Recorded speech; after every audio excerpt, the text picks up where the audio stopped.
today from our side, we will give a more brief presentation, because actually the assessment of co-creation journey and process, it's a new area in terms of the scientific evidence, and even in the projects that have been dealt with living labs, there is not much accumulated evidence.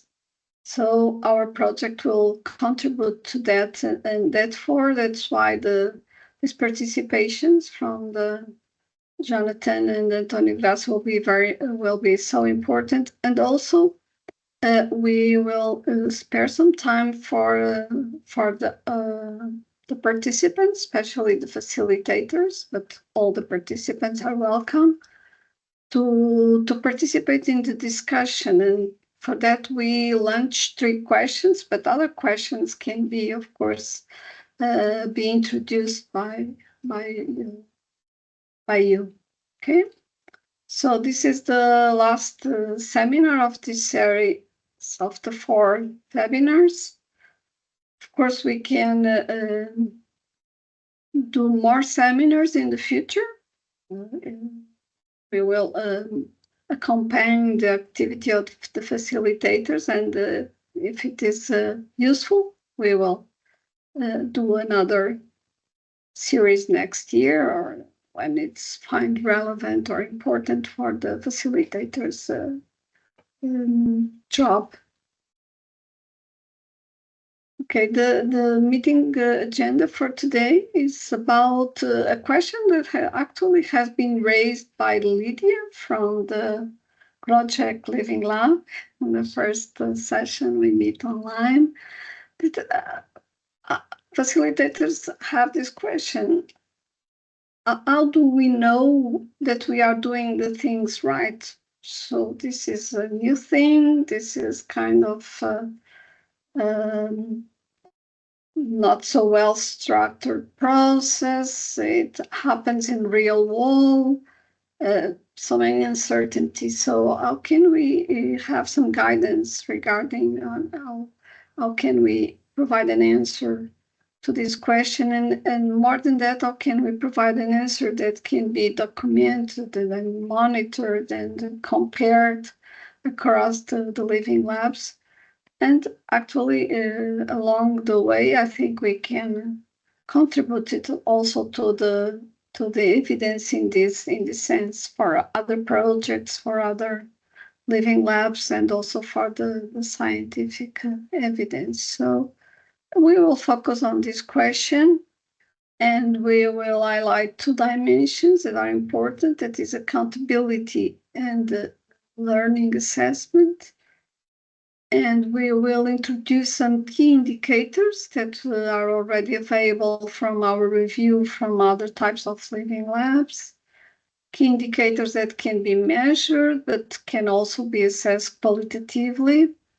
We will reinforce the importance of the qualitative assessments. And we will kind of introduce the assessment framework that we would like to build with you in this project. We will try to do that until the end of this year, but it's a live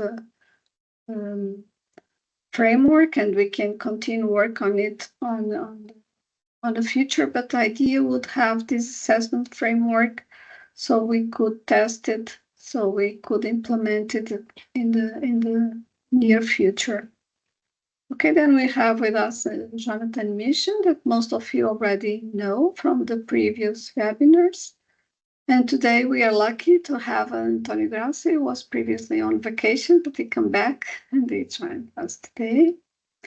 And then we'll have this discussion that will be launched by 3 questions, but of course we are very much welcome, and it will be very helpful for us to have your feedback, your questions, your suggestions, so we can move on to the presentation.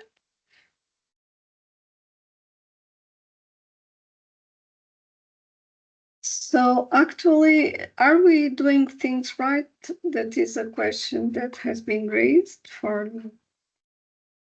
as I told you, it was a question that came out in one of the sessions with the facilitators. So despite all this available guidance, including our toolbox, but many other resources, facilitators will struggle with this issue of assessing the co-creation in real life and multi-actors environment, where everything is dynamic and always moving. And the living labs are very large, most of them very complex, have different rhythms and times, sometimes have different crops, different subgroups, so it will be subpopulations. Of course, it will be very challenging. So we will try today to convey you the information that we were able to compile in short time. Can we move to the next slide, Emily, please? So there are two axes or dimensions that are important to include in an assessment framework. That is the accountability. Of course, facilitators need to pay accounts to give the information, to share, to register what they are doing. And then there is a more complex, that is more qualitative. How do you assess the learning? Are we actually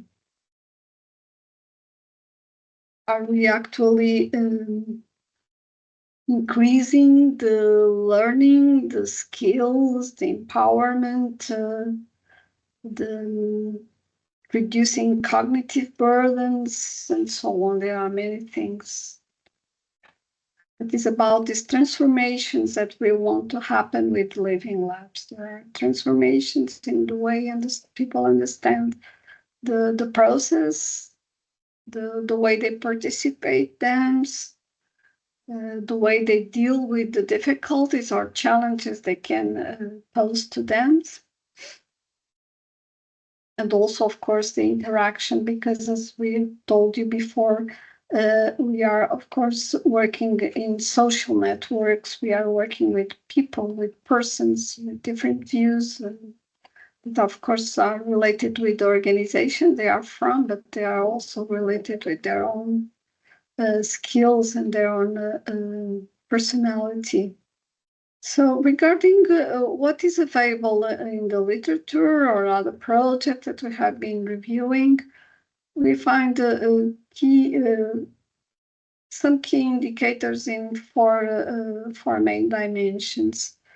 One dimension that actually it's probably more operational and easy to put in place, that is stakeholder engagement, to understand the level and diversity of actors participating and keep monitoring this along the way.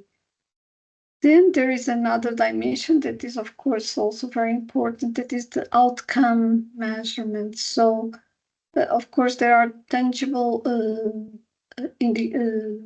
measurements or metrics that can be how many solutions, for instance, have been in total per experimental site, how many solutions have been ideated, tested, developed, and then the intangible that, of course, can also be measured, but can be assessed more qualitative, that is about the enhancing collaboration and shared knowledge between the actors involved and stakeholders involved in the innovation processes through experimentation, given our living labs are built very much on experimenting.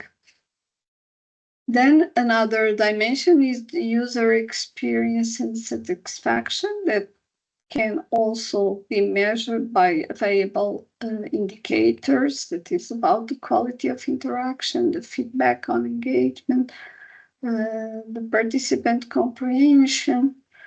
This is a dimension that is we can bring in things from other areas. It's not so difficult. And then another dimension that is about organizational support. So it's very important that the leadership of the Living Labs are committed with the Living Lab co-creation process and the enabling conditions for that to happen. That is about more the contextual enables of success. That is also measurable, of course, both in quantitative and qualitative. Of course, some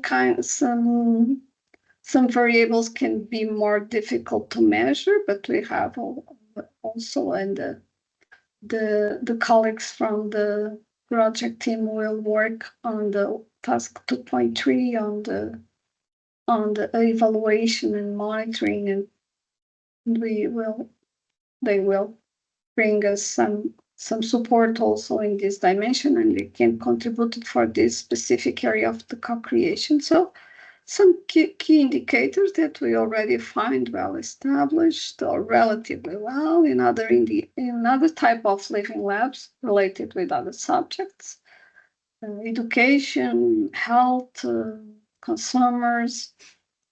So it's about the diversity of the participation. We already focused on that.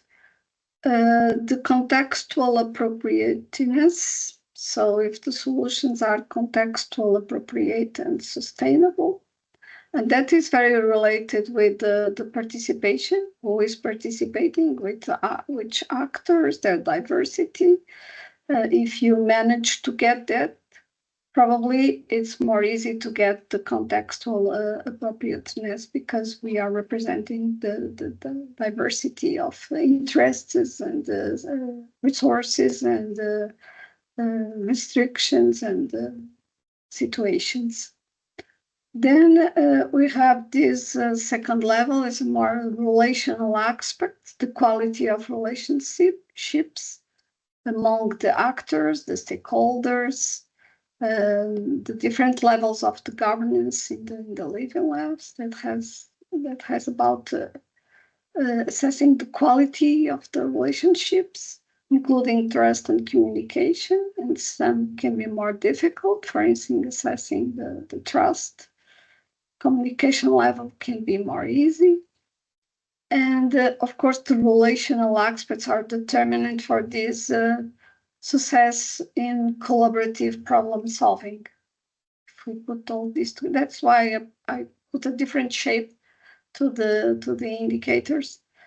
So to be successful in this collaborative innovation that is demanded by living labs, it's very important that actors are actually able to work together, and that comes from the being attentive to the relational aspects and correct and try to manage conflicts and approach people or try to engage stakeholders when they become less interested. They are very busy. It's always a struggle to have the people on board.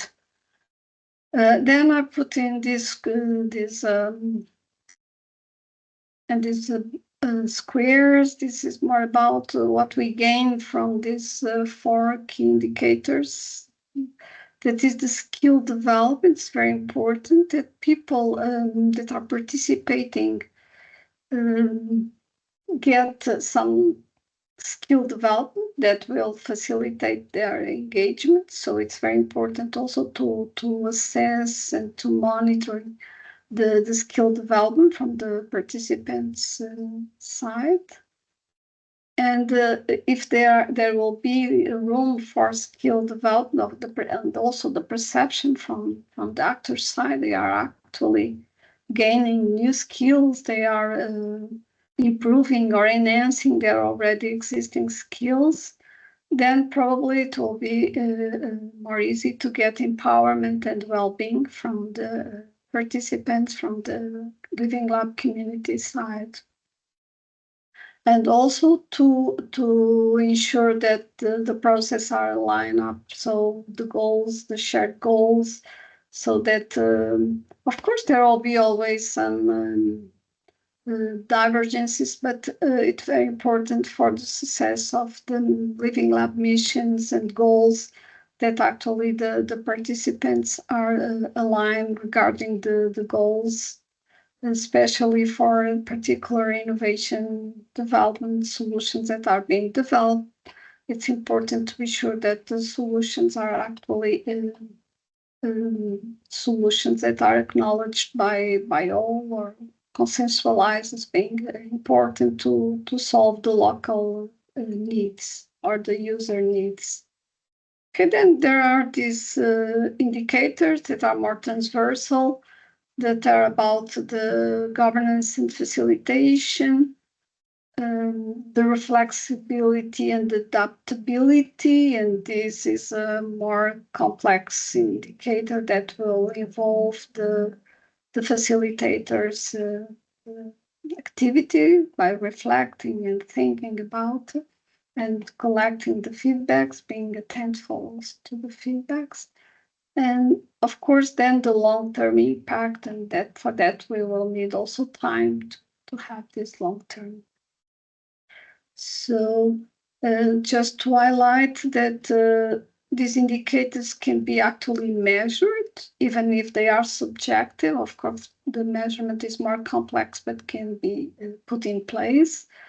But there is a qualitative dimension that is very important, and we have to work on that. So the facilitators can be supported on that job that is actually challenging of qualitatively assessing these kind of things that we have here present to you. So regarding the frameworks, as any framework of assessing, especially in this type of things, the living labs, the co-creation, there are three axes that are criteria that we have to account for. That is the feasibility.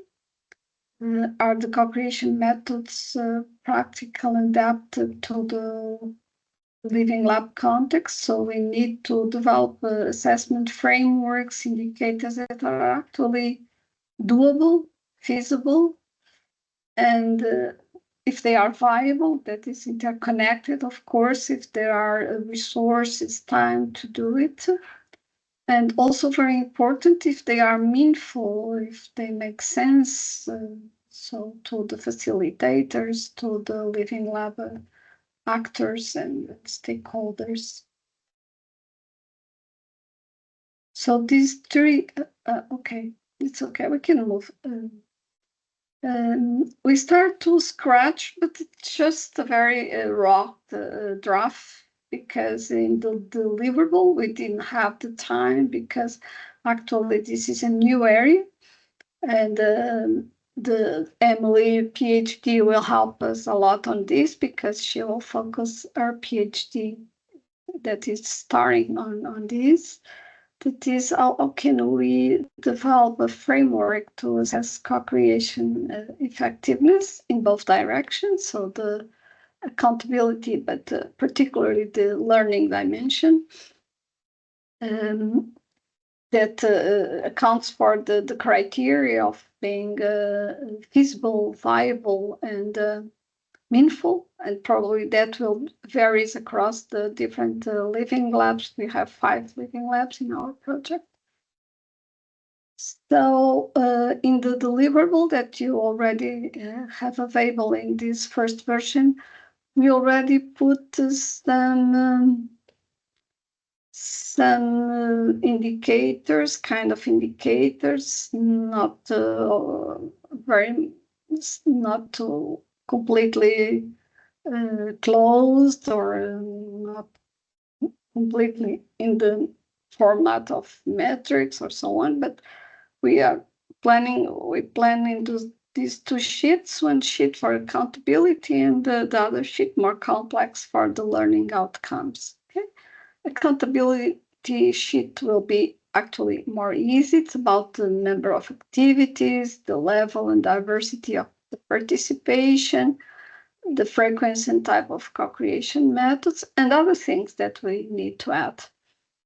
Learning outcomes is more about assessing the behavior and perceptual changes in the actors, how they feel the living lab, how they engage with the living lab, how they relate with other actors, how they involve in the solutions development, the innovation cycles, how they manage when the things don't work or when the things work unexpectedly and there is a need to go through another direction. And then the understanding they have on co-creation principles, that is also very important to see how they evolve regarding the understanding. And also the feedback in terms of the improvements they feel that are needed.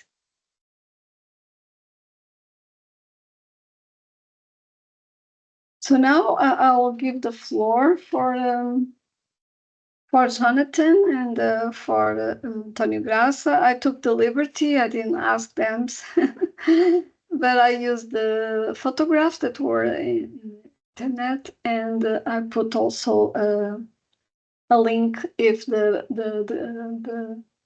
people that are attending today or will see the video can have more information on you. Okay, so we will give the floor to Jonathan.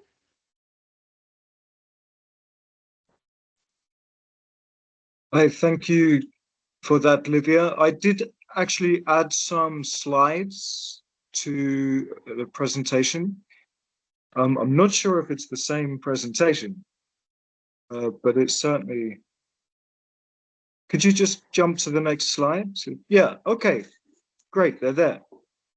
Could you jump again, just to see if all the slides are there?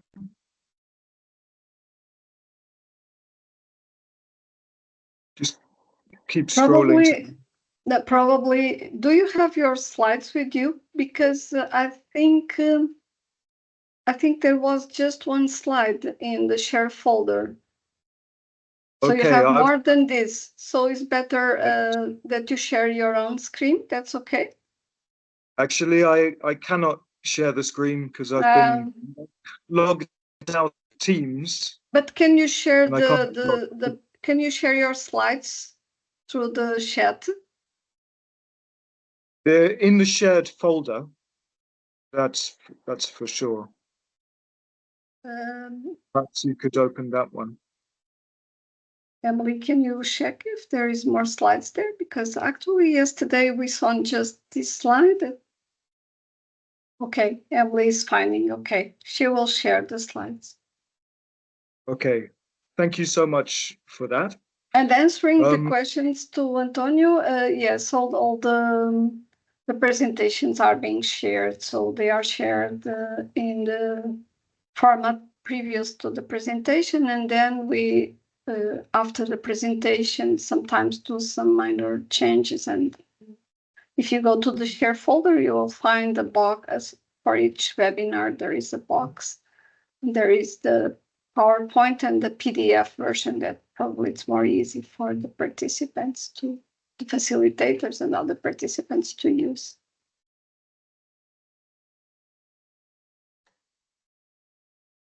Okay. Did you manage to find the extra slides there? Okay. Thank you. So I'll just explain a little about what I want to share today. And this is very much learning from other projects. So there's been 2 European Horizon projects, similar in some ways to that of the Living Lab soils. The first is Icarus. And that's where this data that you'll see is coming from. Emily, are you able to share other slides there?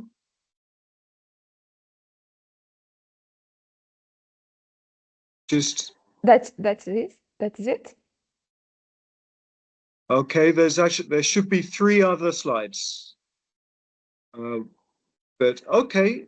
I'm not quite sure how to do this if we can't access them. If you like, we could swap, and I can see if I can find slides, and we can swap positions. And Antonio could speak first.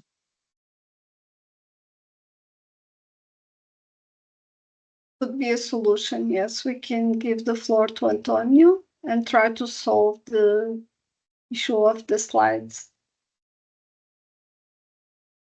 Okay. Antonio, it's okay for you? Yeah. Okay, no Okay. problem.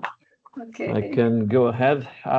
Just bear with me a moment because I am uploading into the folder paper that I'm going to refer to.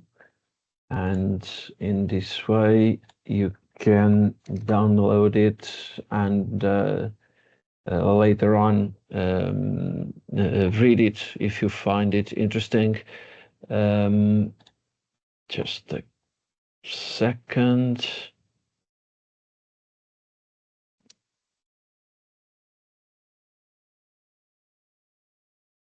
Yeah, okay, here it is. Okay, it's being uploaded right now. Okay, good. So thank you very much for having me this morning, and hello to all of you. Like Jonathan, I'm going to take from my prior experience in other projects regarding co-creation, trying to convey to you what have been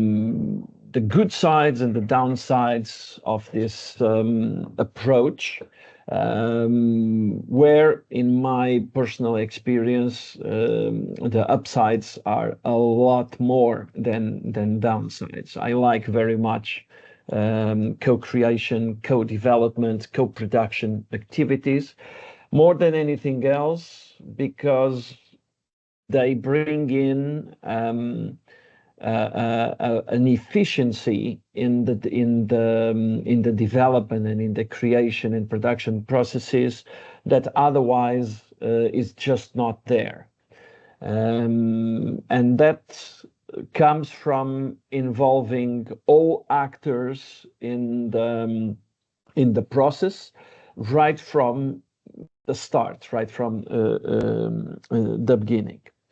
So very quickly, 3 main points I would like you to have in mind before I pass on to my presentations. First of all, important to have very clear that co-creation is a tool, is not an objective, okay? Sometimes people get a bit mixed up, and when then we have to report, as Lívia was showing us, on a monitoring framework to provide evidence on the outcomes of co-creation. Sometimes people tend to think that the whole thing is co-creation. It is not. Co-creation is a tool that allows us to get to the results faster, in a more efficient way, and especially to gain better results, have higher quality results. The second important point in my mind is that the whole thing is about focusing the community. So co-creation is a tool, is a process that brings out the value of having a diverse community working for the same objective and the same goal. So remember this all the time when you are thinking about co-creation. It's about engaging everyone and getting the best they can provide for the common objective. The last, and for me, the most important thing, is that the main factor for the success of any co-creation endeavor is trust. and let me allow a few seconds to let this sink in. If we do not trust each other, that on our specific areas, on our specific expertise, we have important knowledge, we cannot benefit from co-creation. We have to trust each other that each of us will provide something that the others don't have. And so sometimes when we have different views, different perspectives, even discussions, I would say in some situations, I hope not too often, even in conflicts, this is a process to bring the best all of us have onto the common objective. And this requires that we trust each other, okay? So let me now share my screen, because I have, I must apologize because I have not constructed yet a full presentation on this. I will do it after the webinar so that I can put it on the folder.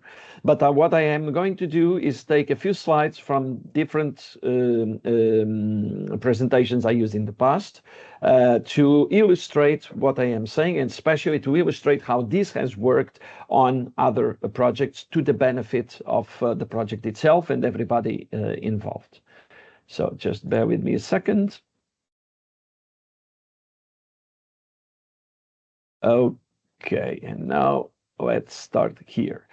Okay, I think you can all see my screen, and I wanted to start here at the definition of task 2.2, because what I have just said is right here, okay, in these highlighted parts of the text. First, the title and what we are doing in this task is empowering living lab communities through co-creation processes. And it is written, and very well written, that building trust amongst different types of partners with a focus on research, business, and local communities will be a dimension of permanent concern and action to ensure goal sharing, understanding of methodologies, and complementarity of skills and capacities in running demonstration sites and recognizing lighthouses. You will excuse me for bringing this to here today, but sometimes we don't go back to the texts of the proposals often enough to guide what we are doing, and this is what we ought to be doing here today and for the next duration of the project. Now, the second thing I wanted to show you is this paper that was, it was the paper I just uploaded into the folder. And this was a paper describing co-creation of a climate service for decision-making in the wine sector from a project I participated a few years ago. Now, climate services and soil services are very much alike. And the process we are engaging in LivingSoiL is very similar to the same process I engaged in this climate project called Net Gold, but the dimension of Living Gold is a lot larger. So this is the main difference. What I want to call your attention for in this paper is this figure here, which is the co-production, it's the same as co-creation approach that we applied to develop a product that was a climate service. So as you can see, is a circular iterative process. We start with awareness raising from the needs of the farmers, of the users. Then we proceed into knowledge exchange. And finally, we start co-developing. And then we restart again the whole process. And this is important because this will generate 3 pillars of common action: engagement, involvement, and finally empowerment, which is in the end of the game, what we want to achieve with this project. Empowerment of farmers to apply ever more sustainable practices to soil management. Now, moving to a different presentation, and I'll try to go quickly here, not to go over my 15 minutes allocation. So this was done for a workshop at exactly the moment in this Project Met Gold, that we are now on Living Soil, starting the process of co-creation.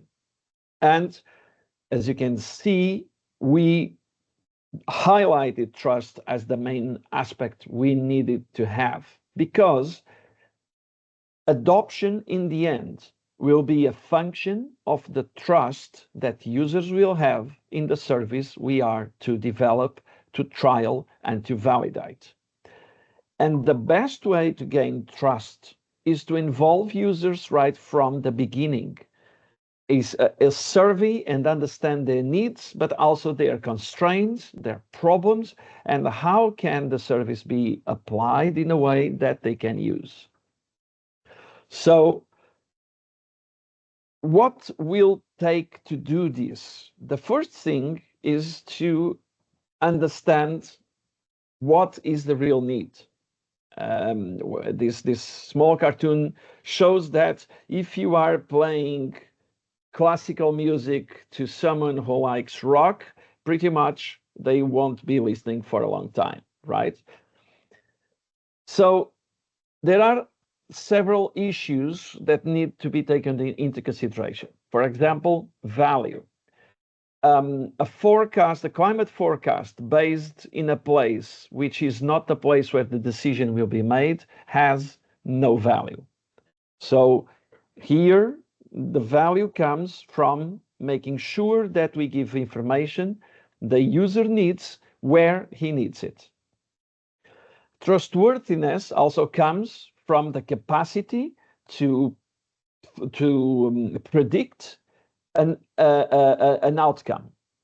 So if we can improve over chance that capacity, we will gain trust. If by what we do will not provide the farmer with an added value to what he already has today, he will never buy, he will never pay for a soil service. The other thing is that the information to trigger the decision needs to be simple, okay? So if he gets an information that he requires 1 hour to analyze, to understand, and finally have what he takes to make a decision, probably he won't use it. But if he has that information in a way that he can process it in 5 minutes, it will have a lot more value for them. Then there is also the question of resolution, both at spatial and temporal scales.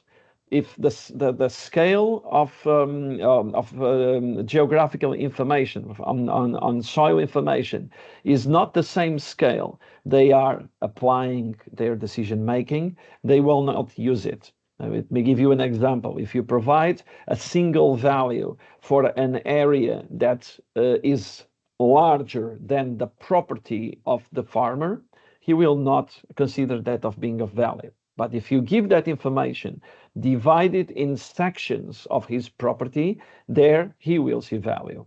In the same way, if you get information to him that allows him to make the decision according to the timeline of value that he has, he will be willing to spend money on that. If, however, you provide that information without a time-efficient way, it will have no value for them. Then there's also something that needs to be considered, which are the tipping attitudes. Usually, the first approach is hard. You need to push, you need to demonstrate, you need to validate, you need to validate the economic benefits, you need to validate the operational benefits, and you even sometimes have to validate the non-tangible benefits of using a new practice. But once you have 1, 2, 3 farmers adopting it, then it's downhill and it becomes a lot easier, and you multiply adoption. So what helps on these tipping attitudes? The demonstration that your service, that the service that we are rolling out, the science that we are materializing as a service, actually protects the investment the farmer has done in a vineyard, in an embankment, in the fertilization of soil, in the prevention of erosion. But we have to demonstrate that before he acquires the service. The other way is by demonstrating that we avoid production loss, or that we avoid quality loss, or that we improve operational scheduling so that he can gain more with less cost, or that he can achieve better labor negotiation because he won't need to hire so much people, or to have moments in the year where he will have to hire a lot of people and then have moments in the year where he does not need that people. So efficiency in management of resources also translates into efficient of management of stocks. And in the end of the day, users, what they will trust is value from a foresight that materializes that value, information easy and quick to assimilate, knowledge improving their economic baseline, but also, and this is not less important, services that are tailored specifically to their needs. And this is the great added value of LivingSoiL, is that we can actually bring in those needs in the beginning, so that in the end, the providers who will be exploiting the services coming out of the LivingSoiL project can actually empower the users to move beyond what they had before. To end, I am just going back here to call your attention to another project where we developed service development principles. In this case was for climate, but they are transferable to soil as well. So what are these principles? These are basic principles of the relationship in a co-creation process between knowledge provider or science provider and knowledge user or science user.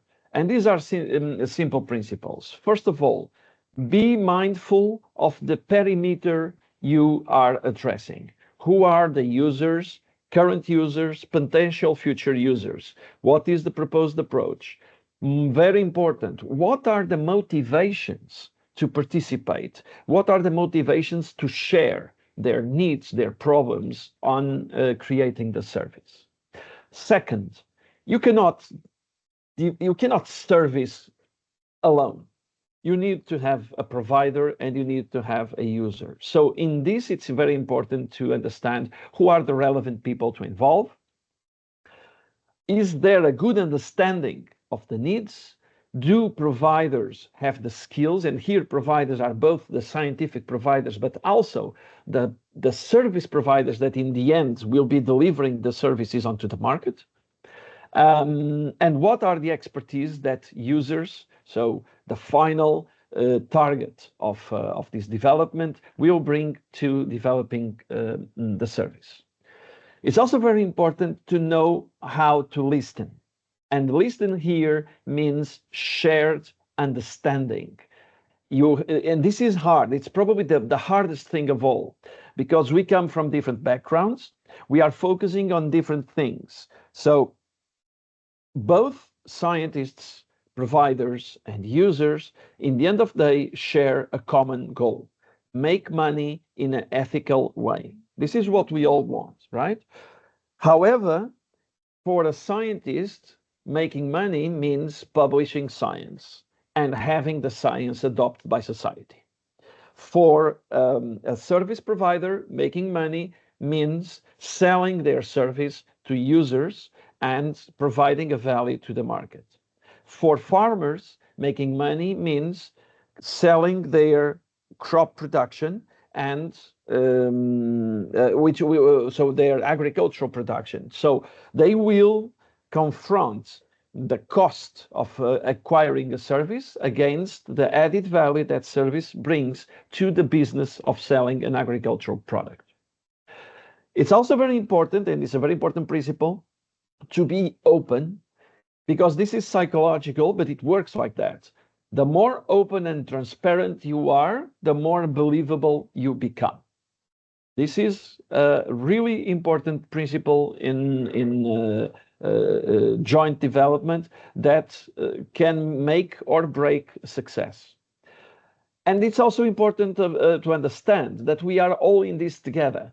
We will all succeed or fail together. So there is no room to have anyone here sitting on the sidelines and waiting for the others to move and not contributing. But it's also important to be flexible. In this project here, Euporias, in the middle of the project, we identified that coming together opens a possibility, an opportunity to develop something that was not planned at the onset of the project. And we changed the project to profit from that opportunity, which became in the end one of the most important outcomes and results of the project. Finally, iteration. This is not a linear process. This is a circular process. It's a positive, virtuous spiral that needs to iterate between scoping, delivering, and evaluating. And the next cycle will take that evaluation to scope it again and move even forward. And this should outlast the project duration, meaning that when we have services in the market, providers providing the service to farmers, they should scope the market, they should deliver the service to the market, and they should evaluate the added value the market gains from the service so that they can rescope again and move forward from there.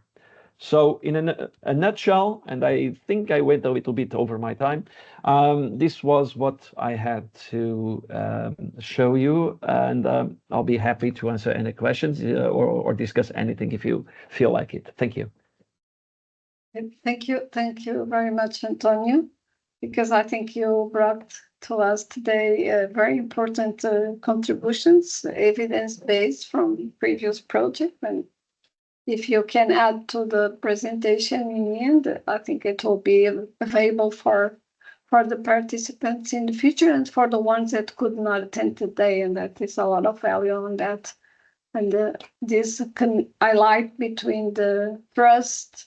Trust has been a lot of a word that has been very much highlighted, but today you highlighted another word that is also very important, related to innovation, that is the value. So I think it's and probably a key word that we didn't focus so much in the previous webinar. So now I will give the floor to Jonathan, and we keep the questions for the end of the sessions, the presentations. Okay, thank you for that. I have found my slides somewhere.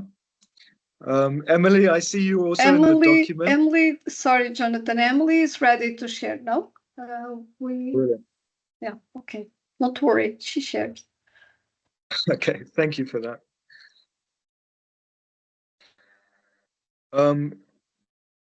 Well, also just to concur and to reiterate, I think Antonio's presentation was really rich and a lot of experience and detail there, which I think we can draw on.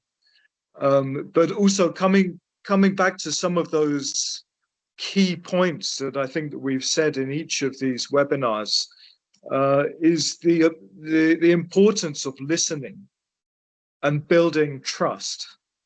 nothing will happen unless there is trust as a foundation, and that happens, you know, at the time frame of how we can gather together as a community, and share and find those common points of shared understanding. That happens at the speed of trust only.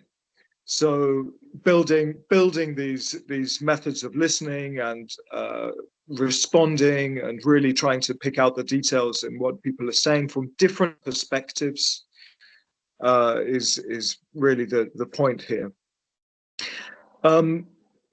So I've only got a few slides here, but I wanted to share an ongoing experience with another European project, which is Icarus, led by the Agricultural University of Athens.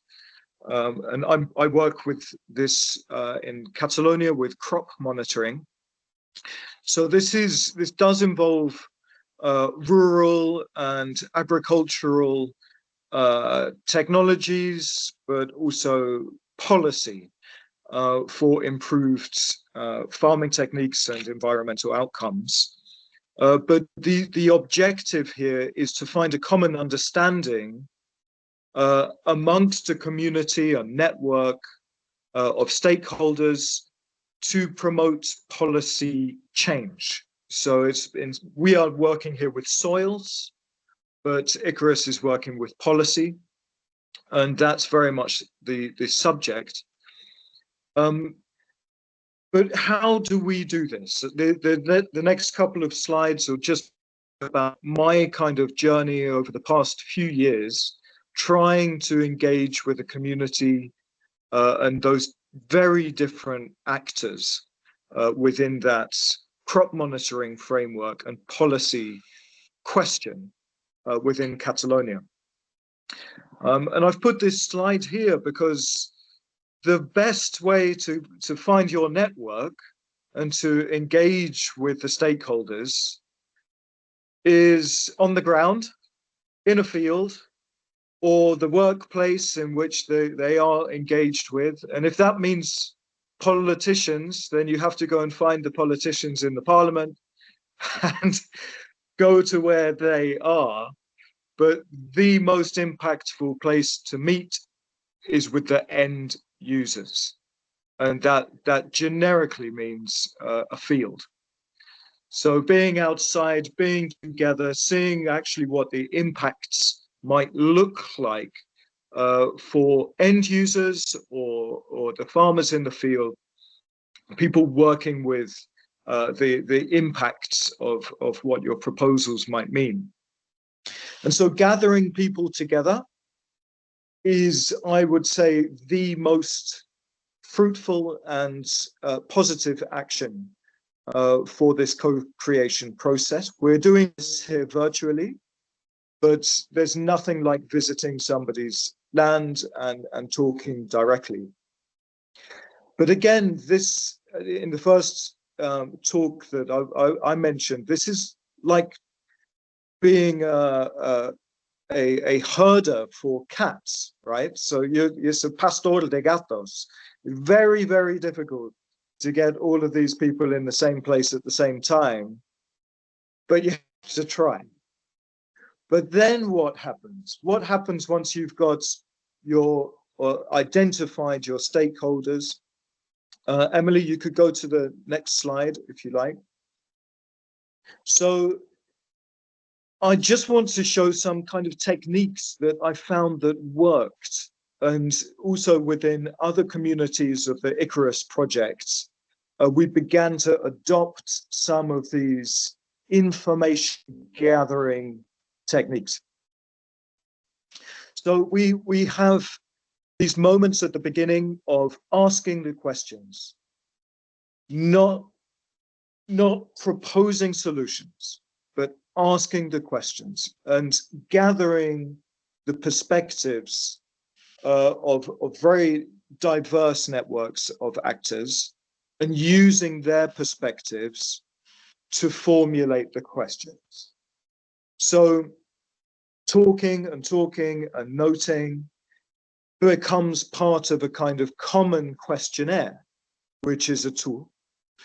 And so that questionnaire is not static. Each time we talk with a new person, we actually update that questionnaire and add more questions to it, more reflections to it as we meet.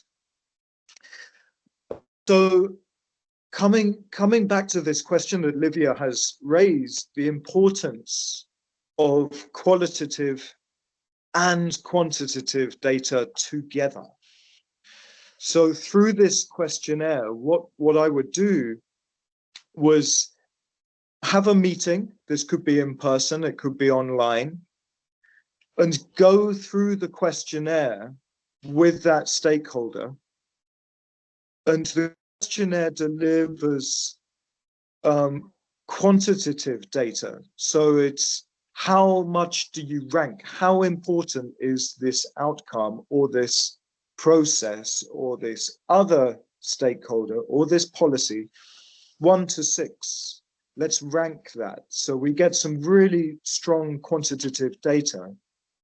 But at the same time, we're having a discussion about the question in person, which is a lot of expression. So you get an understanding of why they've ranked that particular question the way that they have done. That is recorded in video format here in YouTube, and then translated literally through language into text format, which then becomes a qualitative document, which is quite valuable. And then doing that maybe 20 times or more, repeating in cycles, in iterations, and updating that information as we go through. If you jump to the next slide, Emily, that would be great. And then what we can see here is some of the results of that quantitative data. And so really targeting different sectors here. So governments, agencies, the network of agricultural unions, different agricultural unions, educators, more than universities, also going to the secondary level. Farmers, of course. In this case, we were also looking at the airports, real sort of industrial bodies, research bodies, and then seeing how each relate to each other.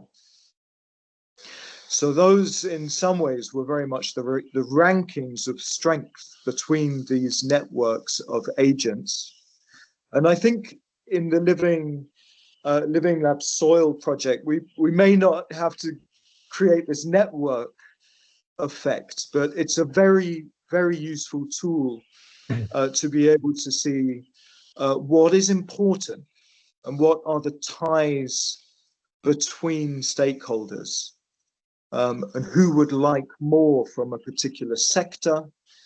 We are talking here about multi-sector, multi-actor, multidisciplinary networks, and so trying to see how they relate, these differences, how do we relate differences, is the objective. And I think we can do that. We can do that as facilitators. We are the ones who really try to pull on the threads of relationships and pull them out. And that can be messy. And that's why we keep iterating, we keep trying, keep cycling around and building that knowledge. And then the next slide, the final one, just from this process, is from those discussions, from those encounters, from those meetings in the field, and those long discussions and time for expression, we finally get to something that looks like this, which is a weighted map of interconnections between the stakeholders. And so this really is a kind of network analysis for crop monitoring in vineyards in Catalonia, with a very common thread of all network actors expressing the need for policy change to facilitate an ease of services for drone monitoring in vineyards.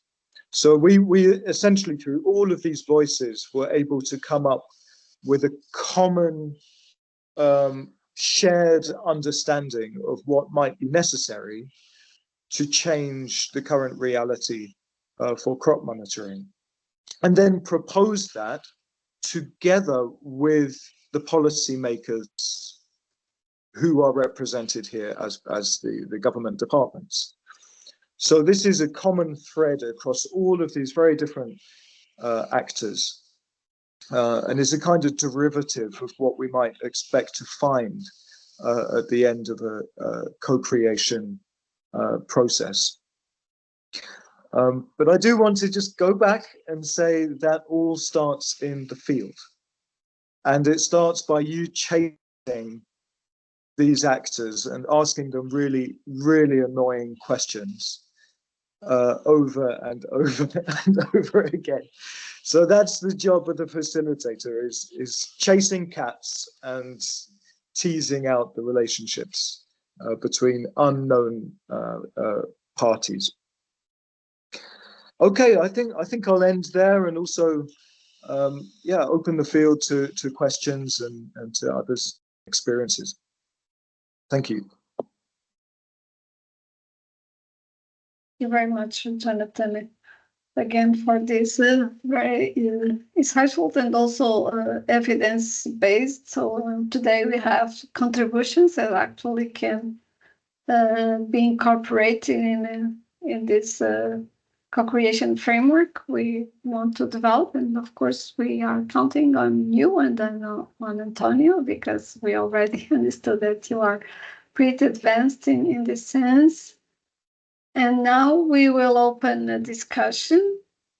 We have prepared 3 questions, but the questions might not be the more relevant. So Emily will share the questions, but then feel free to raise different questions or.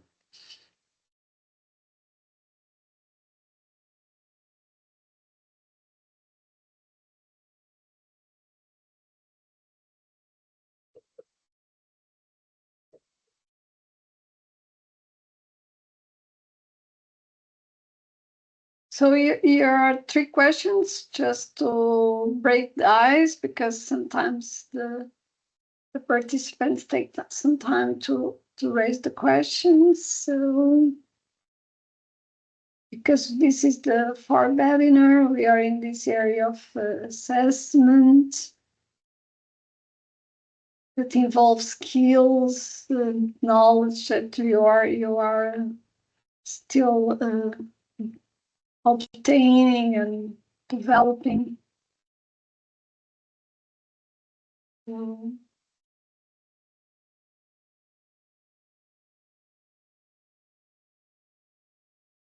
How do you understand the role of the facilitator in evaluating this cognition process? Too overwhelming, too burdensome, interesting, whatever you feel about it. What type of support would be useful for you? And which of the 3 dimensions do you find more challenging? Feasibility, viability, or mindfulness? So we open the floor now for the participants.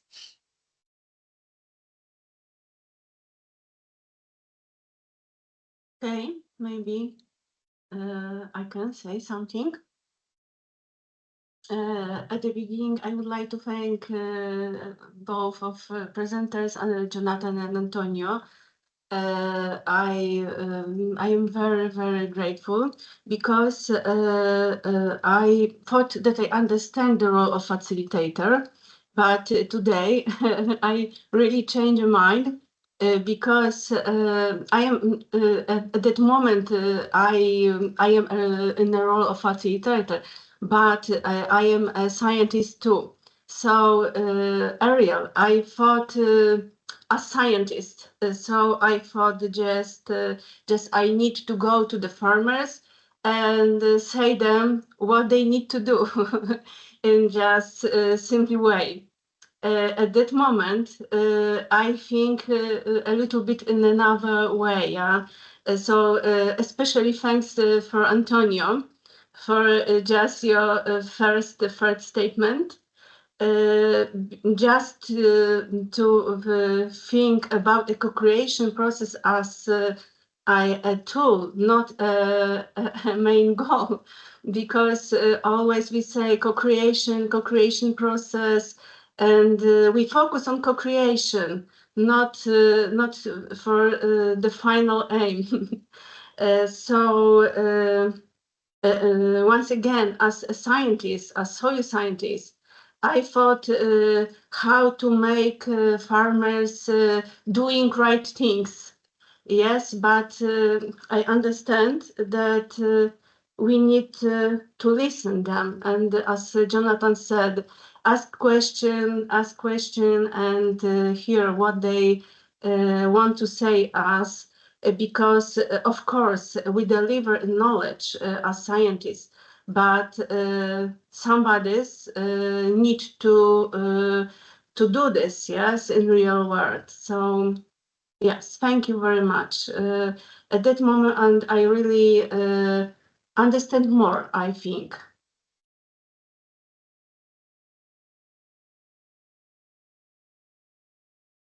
Thank you very much, Lydia, by sharing your already evolution in your qualitative reflection and qualitative learning assessment of your role as facilitators as a very important contributions to our first question.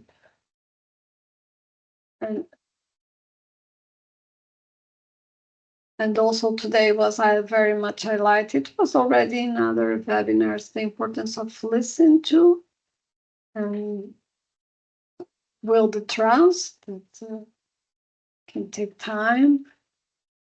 So more contributions, feedbacks, contributions.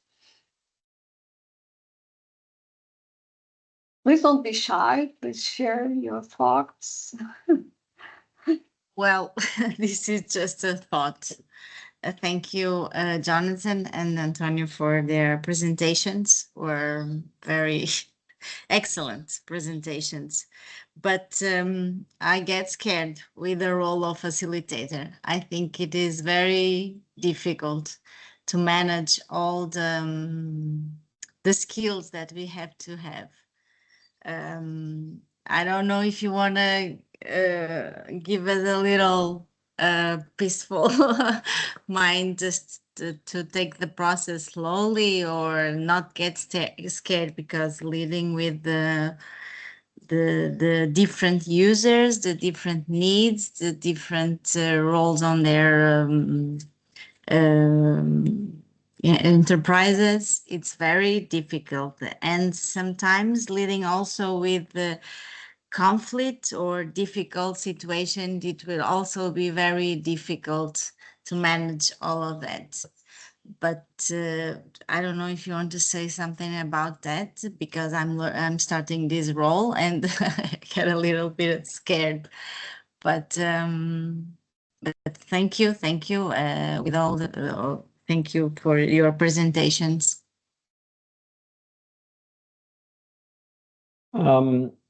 Yeah, I may intervene here if Jonathan allows me to go first. First of all, Lydia, thank you very much for your words. I'm happy this resonated with you. Dziękuję. Now, Leonor, it can be a daunting work if you want to take it all at the same time. My advice is to plan it in a way that it is compatible with your time availability. And don't be afraid of reducing your sample of contact of users if you can diversify it. Okay, so it's more important to get many different opinions than getting many opinions. Okay, so for example, a focus group approach can be an interesting one. But you also have to be mindful that some people are not very open to talk about their own experiences in the presence of others.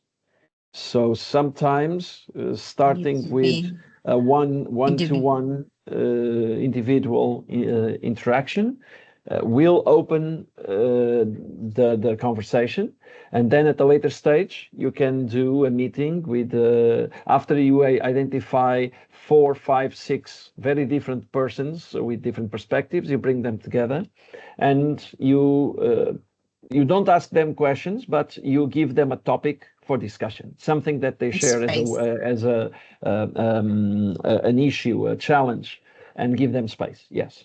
Yes. The other thing I would recommend, and I would recommend this very forcefully because I myself also fall into that trap quite often and I have to think about it all the time, is try to avoid as much as you can stereotyping and preconcepts.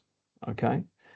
Be open, and when you go to interact with someone, understand that as a learning experience for you.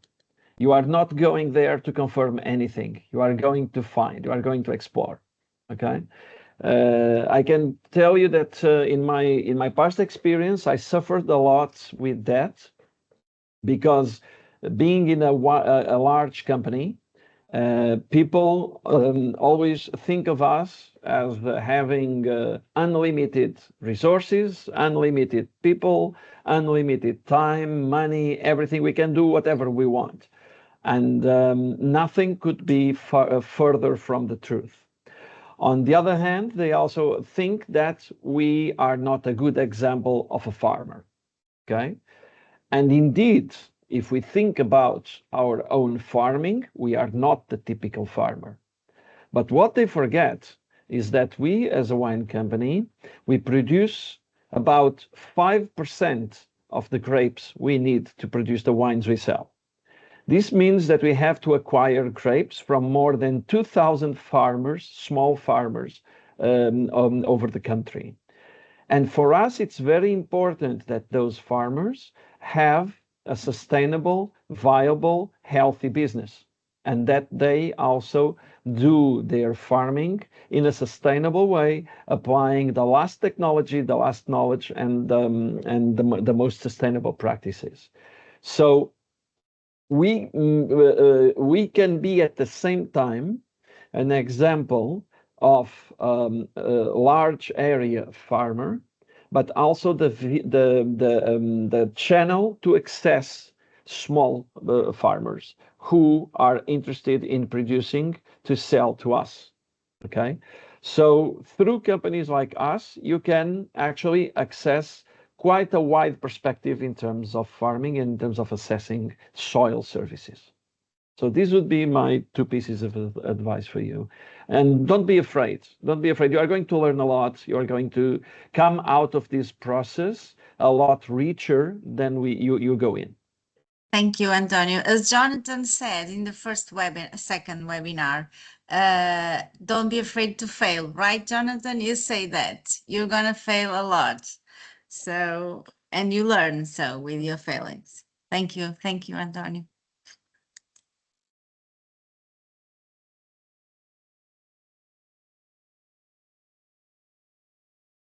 Thank you, Paul, and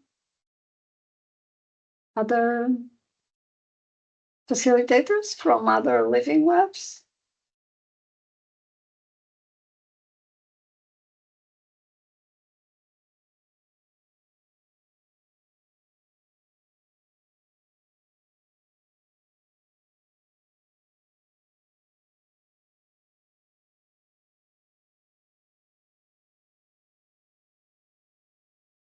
Well, what kind of resources and tools could be helpful for you along the way?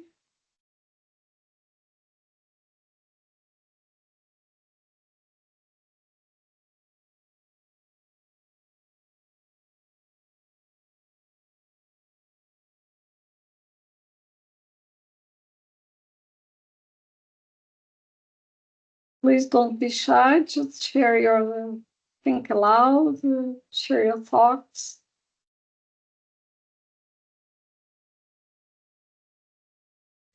Yeah, actually, I would like to hear from the facilitators in here. How are you thinking of starting the work? How are you going to identify the people you are going to engage with? How are you going to address them and interest them in what LivingSoiLL has to offer? Anybody has any plan already?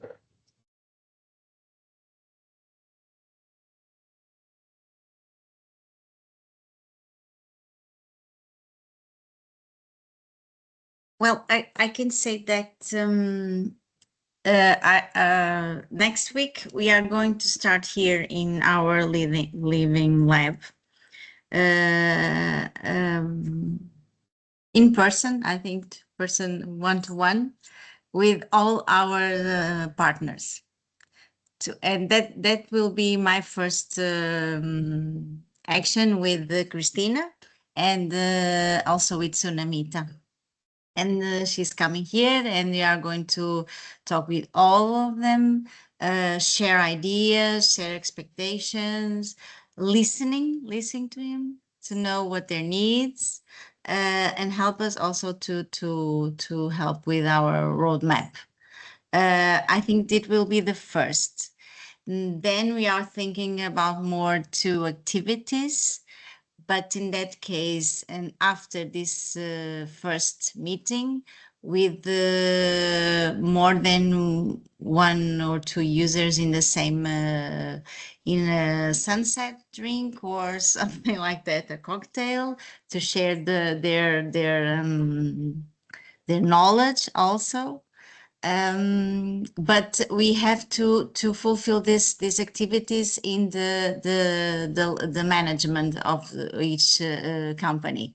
So we must and after sampling, because we are doing the sample, we are going to meet also to check with them if how the sampling was going, if they understand what we are doing, if what they expect in the next year, how can we do better, that kind of things.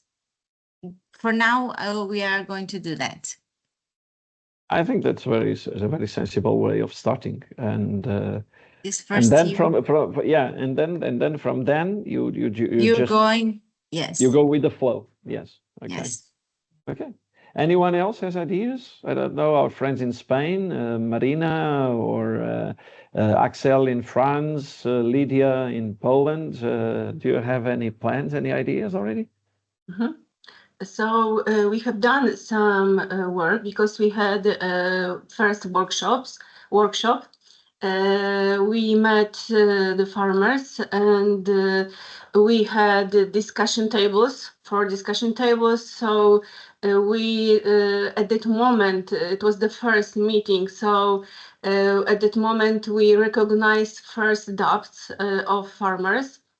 And at that moment, we are on the sampling of soil samples. Yeah, so we meet the farmers in the field, and I think we maybe in next step, maybe not in that in this moment, because the farmers have much work at that moment in the field. So maybe after this we meet with them once again, because we will introduce in the very near future some introduce some new ideas on their farm. So maybe after this we are going to meet with them and discuss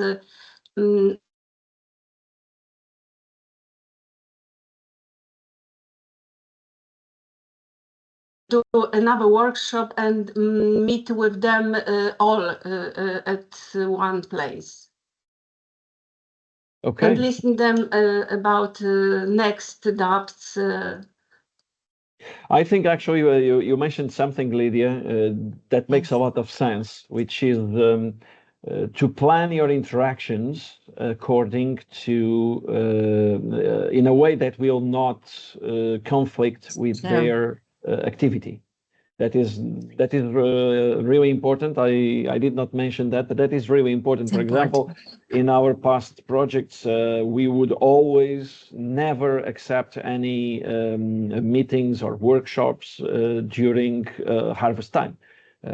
September or October was off limits for the project. So I think that is also a very good idea. If you can, for example, create a schedule for the year with the months where you can actually intensify your engagement with them.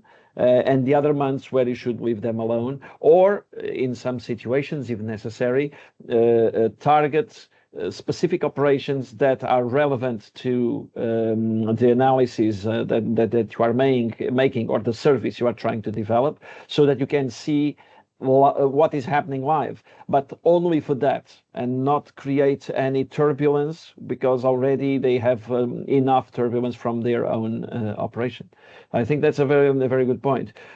From what Leonor said, also I retain the idea of doing some sunset drinks and talks. It's a very good idea to engage informally. Okay, of course, we need to work, we need to do the meetings, we need to take information, we need to gather needs and issues and challenges and their constraints.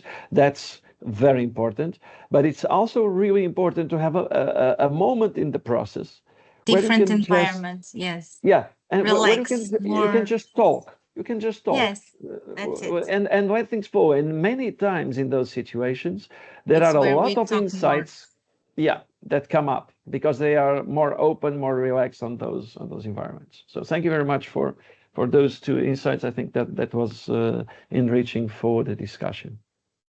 What about Spain, Italy, or France? Anyone?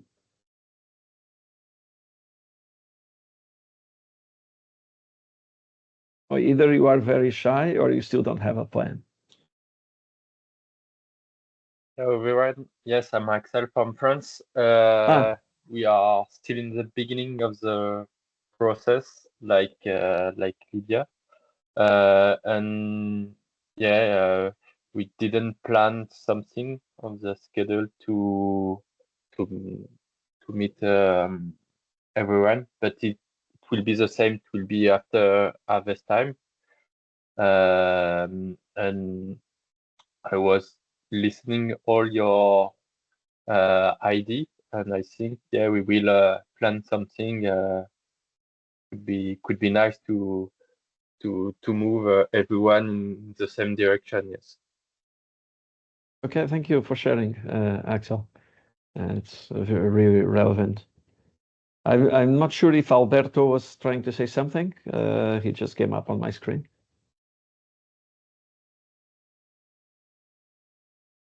Hi, Antonio. But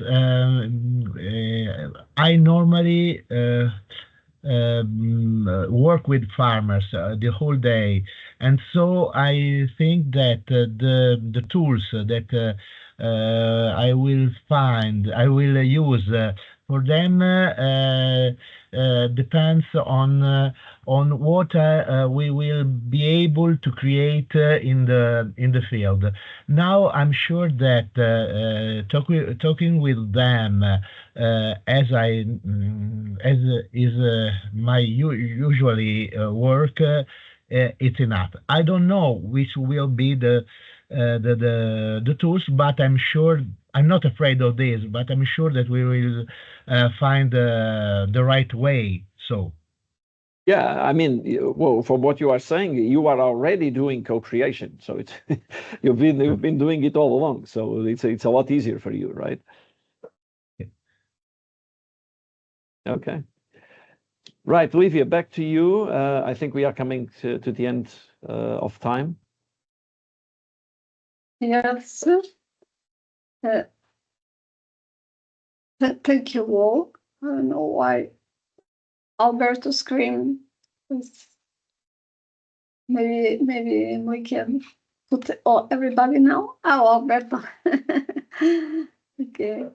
Okay, thank you very much. And I think it was a very productive section, and we start to listen to from the facilitators. And I think it's important that you count on us. So, and we will try to continue to work on. We will continue to work on this, especially in this part of the assessment, but also in the tools, and we have this in-person training. So we are going to start with the colleagues from Andalusia next week. I don't know if there is someone from Andalusia today. I thought it was Ruth there, maybe. And that this in-person train will help us to understand better the context of the living labs and who are the facilitators, how familiar they are with the ground, and try to support them. And well, we could. It's now more intensive, but you can count on us along the way. Don't hesitate to contact us. And if I don't know, we after this in-persons and maybe in the consortium meeting, we can do a balance and try maybe to outline a way of the facilitators also to meet, to exchange experience, ideas. I don't know, we have to discuss with all of you, not go ahead with suggesting that we don't know if they are useful and they could work. So that will be all for this today and for this cycle of the 4 webinars. Please be aware that Cristina Micheloni and Ekaterina will prepare a webinar. It's still not scheduled, but it's a webinar to consolidate knowledge and the experience that you all have had in the governance models and the roadmaps, because I think now you are more prepared for the roadmaps, namely to include the co-creation activities in this roadmap. The co-creation path, as today was highlighted, is a path. It's not an end itself. I think it's already clear. And how these activities of co-creation should be interacting with the experimenting, especially with the experimenting, but also with dissemination, other more social interaction. So thank you all for your consideration and patience, and because it has been very intensive and everybody's very busy. And the webinars will be available. The presentations are available already, or the today's will maybe take a few days to join the slides from Antonio. And we are trying now to convert them to the video format, so they will be available in the LivingSoiLL YouTube channel in the, well, I don't know, next weeks. I don't know how much time it's going to take. I don't know if you have some final question, logistical questions. No? I have just one question, Lívia, because in the next task, 2.3, there is a planning for 3 deliverables on guidelines with indicators to measure Living Lab performance. It could make sense, it's just a suggestion, that we take the learnings from these sessions we had, these 4 sessions, and create a very short document, I would say 1 page, with the main points that could then be reflected upon those deliverables of task 2.3. Yeah, that's a good idea. Actually, I will do the in-person training Groce because the colleagues from the Poland are responsible for the task 2.3, and the idea of going there myself is also try to find some time to work with them so that I will at least discuss with them. I think the person in charge will be Josette or Hannah. I'm not sure, but they have a big team, so I think we can Lydia here. And Josette today was busy, but I think Anna, that is the new person, has been with us also today. And the idea is actually try to start to develop the task 2.3, avoiding overlappings and overburdening the people. But actually, task 2.3 will be actually focused on this evaluation and monitoring aspects. We only add this dimension because it came out as a very important one related with the co-creation. Very well. Okay. Thank you very much. Thank you very much. Thank you all. And you. see you in person. See you. soon. See you. Okay. See you. Bye-bye. Bye-bye. Bye.